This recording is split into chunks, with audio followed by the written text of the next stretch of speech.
This is going to be a short audio testimonial. I'm Tristan, and we're going to be interviewing Nick Kalmoukidis, who is one of the NGD trainees who is just finishing his individual design project in product, process, and equipment design. Over the past year, he's been working on dynamic modeling of CO2 methanation using Unisim. And yeah, Nick, thanks so much for joining us, and thanks so much for volunteering your voice for the new people coming into the program. Thank you for having me here. Yeah. So first question to kick us off. When you were first looking at the NGD program, what was it that attracted you to it, and how did it kind of meet that expectation?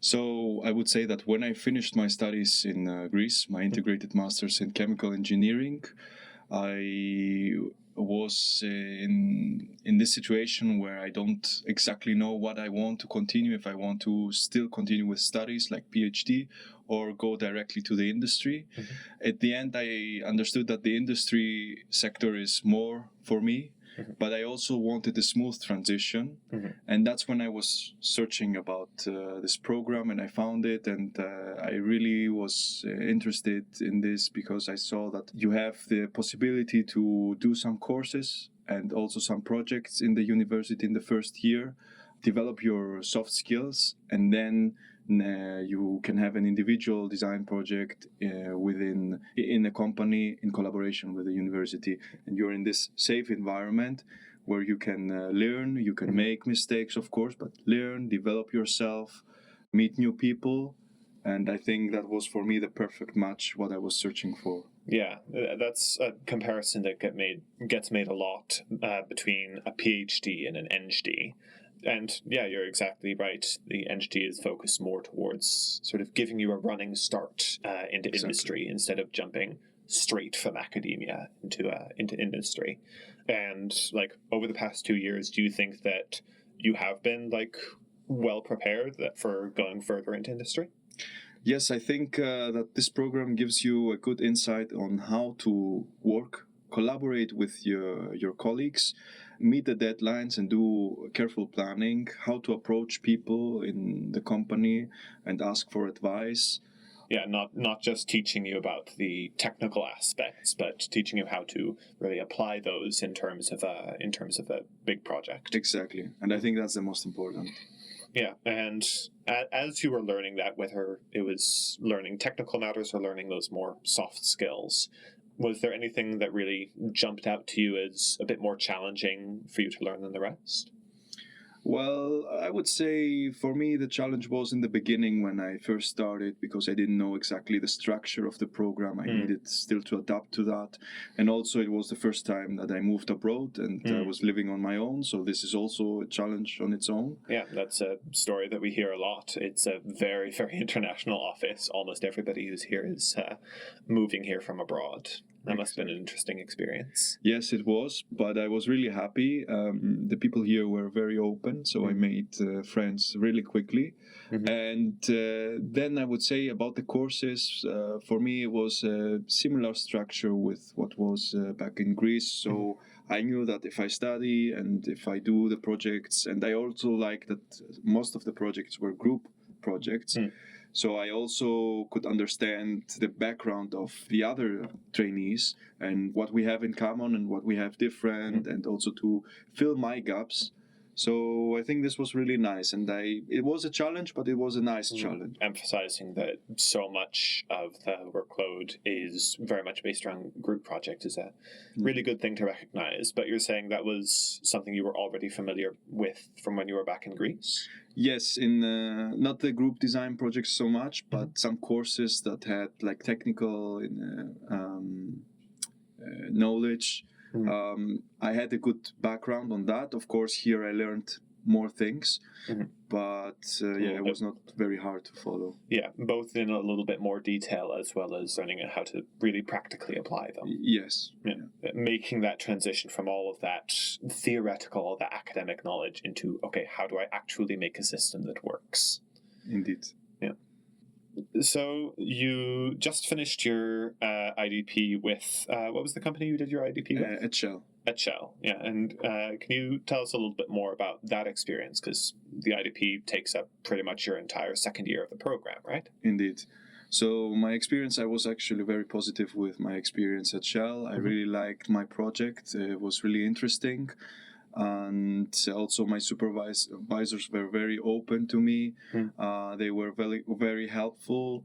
And did you only have supervisors from Shell, or did you also have some supervisors from the university? So I had also from university my supervisor Farzad and my professor Tony Kiss, who they also supported me a lot. I think it was a really nice collaboration with them. Shell is a very big company, so most of my need for assistance, I could find an expert there. So I was trying to approach people there in the company also to see what is their background and how they work. Right. And it was a really nice experience. I really enjoyed that. I made, of course, some mistakes in terms of the planning, but it's all in the learning process.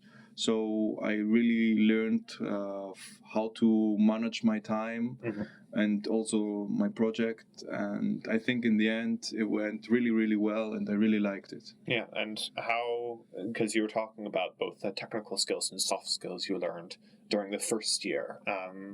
How did you notice yourself applying those during your time at Shell? So about the soft skills, I would say that the presentations and the projects that we did here in the first year, they really helped me to be more open, improve also my English, of course, and my presentation skills.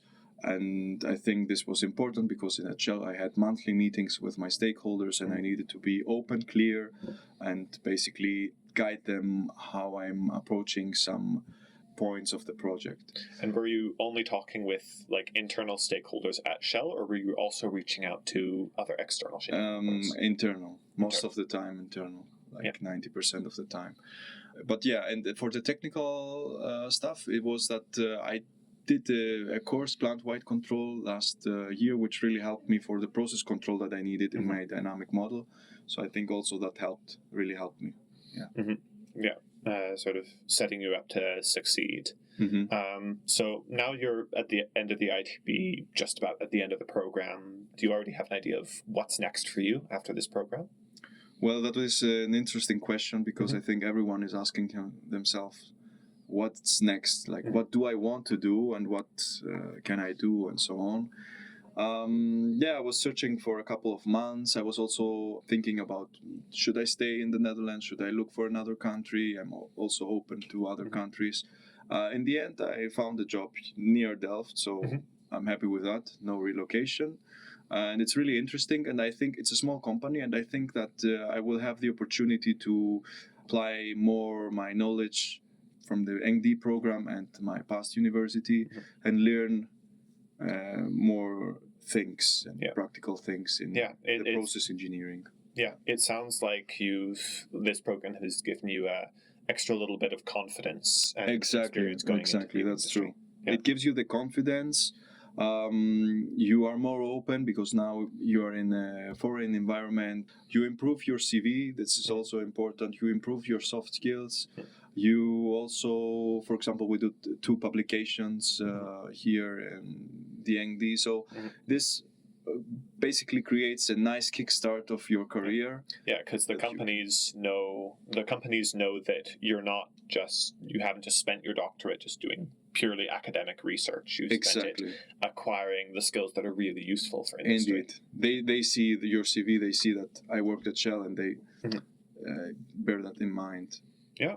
If there's any other information that you want to let know to the new people coming into the program, the floor is yours. I would say that for the new people that are joining this program, it's a really exciting journey to start. For sure, you will develop your soft skills. You will feel this confidence. You will have group projects where you will meet new people. You will better collaborate with your colleagues and manage your time better. And then you will move to a company to do your individual design project. There you will learn also a lot. And I think by the end of this program, you will feel much more mature, and you will feel that now you're ready to go to the industry and learn many things, but also apply some things that you learned from here. And you will enjoy this process. You will not be afraid anymore for just going to the industry, because for me that was the point. When I finished my master's, I was actually afraid to go directly to the industry. I felt that I'm not ready yet. I don't have the knowledge of how to do something.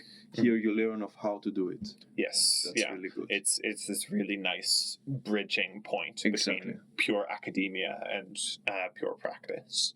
And I think it's really good of you to outline that experience of learning by doing, instead of just like reading it in a textbook. Exactly.